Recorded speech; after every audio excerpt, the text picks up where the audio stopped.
So, Pot Centipede. Pot Centipede is a very frustrating fight, but with a pretty decent strat to it now. The main thing is that we want to kill Pot Centipede as quickly as possible, but also within the center room. I believe it's Main Street. If we are able to finish him off in the center room after he's broken through and left the palace gates area, then we can actually leave. So this is the room we want him to die in. We can actually leave this room through here because these boards aren't here.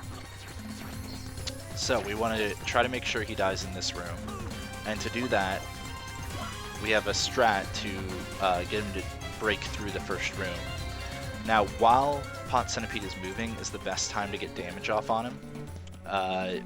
In the PS2 versions of the game, you actually can't really get much damage off while he's moving because you clank off the pots.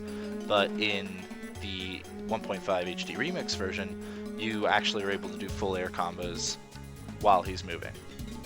So I'm going to do one hit at the beginning, wait for him to finish his kind of like taunting move where he clicks together his pincers and stuff. And then when I see him rest back to a neutral state, I'm going to begin air comboing him until he begins moving to the next room. If he breaks apart in the first room, it's kind of best to just finish him off and deal with the time loss, at least in my opinion. If he doesn't break apart in the first room though, that means you did it correctly, and it also means Aladdin and Goofy were cooperative, and then you should be able to kill him in the next room. Yeah. So, I'm gonna run backwards while holding left on the right analog stick. Gonna hit him once. I'm gonna dodge roll this way. Just finished that move, so I'm gonna start comboing him. And now when he does that move, it means he's about to run through there. I take that hit, which is actually mandatory for some reason. I accidentally did a ground combo, which is not ideal. Another ground finisher, not good.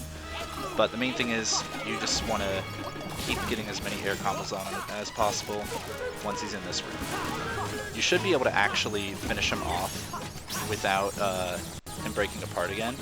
And then once you finish him, you just want to dodge roll through this loading zone, and you'll end up in the next room. So I might not have made the loading zone, but I'm just going to try to show off if I did or not. And I didn't, but if I'd gotten past this point right here, then I would have made it into the next loading zone and saved about 8 seconds or so. So that's the basics of how the fight go. If you want a more perfect looking fight, because I'm actually not all that great at that fight, take a look at Bloody Biscuits or Turbosynth.